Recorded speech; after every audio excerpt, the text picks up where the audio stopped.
Assalamualaikum warahmatullahi wabarakatuh. Waalaikumsalam. Apa hukum poligami?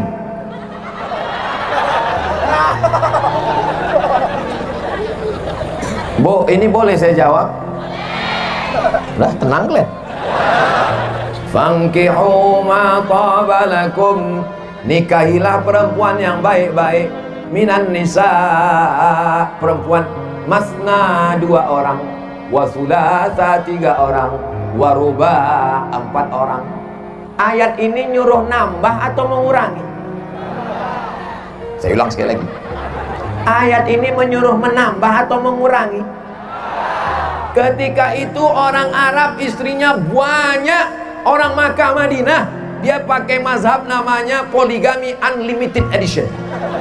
Ada yang bininya 10, ada yang bininya 20. Lalu kemudian turun ayat ini, kata Allah dalam Quran, kau pertahankan saja 4, sisanya kau lepas. Jadi yang waktu itu bininya 20, yang dipertahankannya 4, yang 16 dilepas. Sekarang saya tanya, ayat ini mengurangi atau menambah?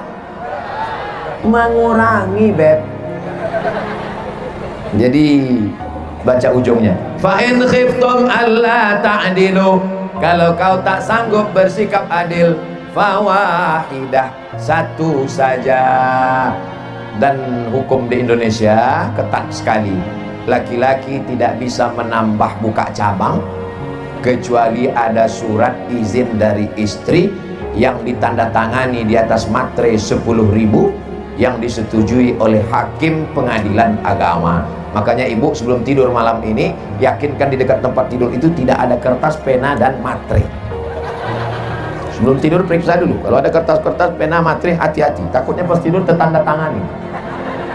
Andai pun tertanda tangani, jangan cemas, karena kertas itu nanti akan dibawa ke pengadilan dan hakim bertanya, benarkah ini surat ibu yang menulis? Benar Pak Hakim, tapi waktu itu saya sedang mengigau tidur lelap. Apakah ibu setuju? Setuju Pak Hakim. Barulah bisa. Kalau tak bisa, kalian hanya bermimpi saja, saudara. Ibu sudah tenang? Dah. Itu kalau dia mau ke KUA. Tapi kalau dia mau diam-diam, selamat tinggal lagi. Bolehkah Pak Ustadz? Ini ajaran Islam. Kalau tidak setuju jangan mengejek. Karena mengejek berarti mengejek ajaran Islam, mengejek Nabi Muhammad, mengejek Allah. Kalau setuju laksanakan. Apa rayulah ibu? Mama mau masuk surga jalan tol yang tanpa banyak-banyak puasa sunat Senin Kamis, tanpa banyak sholat duha, langsung masuk surga. Setuju ini. Banyak cara lain masuk surga. Nah, tidak semua perempuan siap untuk menerima itu. Betul ibu? Dari bunyinya udah jelas itu dah. Pahamlah kalian. Tapi ada perempuan yang ikhlas, suaminya menikah lagi dicarikan oleh istri yang pertama. Kawan saya, tak boleh sebut nama, menjaga kode etik jurnalistik. Nanti ibu yang mau tanya, nomor handphonenya nanti saya kasih untuk konsultasi bagaimana cara melembutkan hati, bisa menerima itu, insyaallah. Ada laki-laki yang kekuatannya 300 tenaga kuda, tak sanggup istrinya. Kalau ini tidak dibuka pintu emergency door, maka akan terjadi ledakan pesawat yang luar biasa. Dia akan berzina, dia akan buat maksiat. Sekarang saya tanya, ibu lebih mau yang halal atau dibiarkan dia buat haram?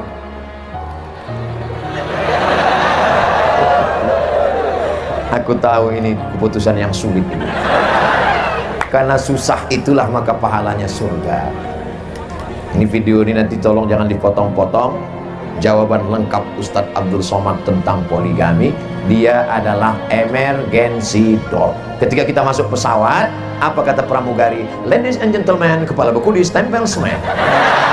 All of our passenger, kepada seluruh penumpang penerbangan pesawat airlines, nanti ketika pesawat ini di atas, tolong akan turun mendarat, kita keluar dari pintu sebelah kanan. Ada satu pintu di belakang, ada satu pintu di luar. Tapi ketika terjadi sesuatu yang tak diinginkan, maka silahkan keluar dari pintu emergency door. Maka poligami adalah emergency. Jelas? Jelas kata orang. Kalau udah jelas kata orang tuh bismillah, mainkan. Yang ketawa yang jomblo-jomblo pula. Besar kali lah keinginan kalian. Satu aja belum. Satu itu aja urus dulu. Ya ma'syaras syabab, wahai anak-anak muda, man istata'a minkumul ba'ah, siapa di antara kalian yang belum menikah, falyatazawwaj, menikahlah, fa innahu aghaddu lil basar, menikah itu menjaga pandangan, wa ahsanu lil farj, menjaga kemaluan. Faman lam yastati, siapa yang belum sanggup menikah, fa alaihi bisawm, hendaklah dia banyak-banyak puasa, fa innahu lahu wija, puasa itu jadi obat. Anak-anak muda yang belum cukup duit modal untuk nikah, kalian banyak puasa, puasa aja tiap hari. Kalau kalian banyak puasa, nanti ditunjukkan kawan, ada cewek, mana? Itu yang jilbab merah, entah macam semangka aja ditengok. Jadi banyak-banyak puasa.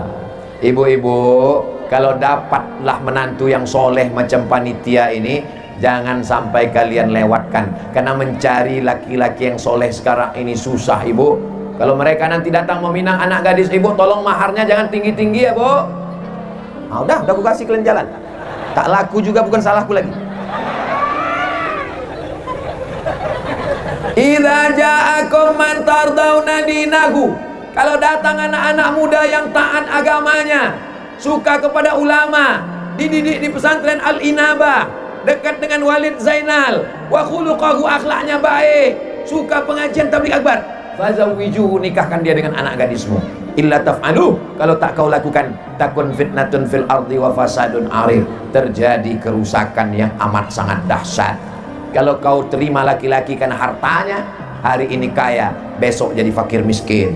Kalau kau terima laki-laki karena gantengnya, hari ini ganteng, besok top, tua, ompong, peon. Kalau kau terima karena bangsawannya, hari ini bangsawan, besok kena sawan. Tapi kalau kau terima karena solehnya, karena agamanya, karena akidahnya, karena akhlaknya, itulah yang tak akan lapuk karena hujan, tak akan lekang karena panas. Dia akan melahirkan anak cucu keturunan. Ini calon imam-imam kalian. Ya Allah, pertemukan anak-anak gadis yang solihah-solihah ini dengan anak lajang yang soleh-soleh ini dengan cara yang baik-baik ya Allah, sehingga lahirlah keturunan yang baik-baik insya Allah. Ayah ya, gimana ayah jumpa dengan emak dulu? Kami jumpanya waktu tabligh akbar di Manggi. Gimana ceritanya jumpa? Waktu itu pas sudah selesai acara Ustadz Somad, pas kami bubar, waktu aku sedang nyari-nyari selot, itulah kepalaku terbentur sama kepala emak kau. Tuh, pas kami panah.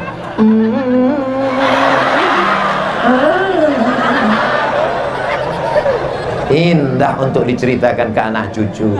Pertemuannya di mana? Pengajian. Acaranya apa? Mendengar ayat Allah. Ada pacaran-pacaran. Kami tak pernah pacaran. Setelah tatapan itu, aku pun datang ke rumah kakekmu datukmu, aku pun diterima, kami pun menikah. Setelah itu kau pun lahir setelah 9 bulan 10 hari. Di Manggi mengandung masih 9 bulan 10 hari. Serius saya bertanya ini. Di Manggi orang mengandung masih 9 bulan 10 hari. Alhamdulillah. Di tempat lain tinggal 4 bulan aja lagi. Nikah Januari, Mei lahir. Ini yang saya katakan ini true story, kisah nyata atau hoax? Nyata. Apa namanya? MBA, Married by Accident. Karena kecelakaan, dibonceng anak lajang membonceng anak gadis. Kamera sudah menyala, naikkan ke atas, letakkan posisinya di tengah, hidupkan handphone dengan senter. Yang tak punya baterai nanti disiapkan baterai TV, baterai semua. Sallallahu ala Muhammad, sallallahu alaihi wasallam, sallallahu ala Muhammad, sallallahu alaihi wasallam. Ya Nabi salam alaika, ya Rasul salam alaika, ya Habibi salam alaika, salawatullah alaika, ya Habibi salam alaika, salawatullah alaika. Dah, dia nggak boleh lama-lama, nanti ketiak basah. Kita memang nggak apa-apa, kawan pingsan sebelah.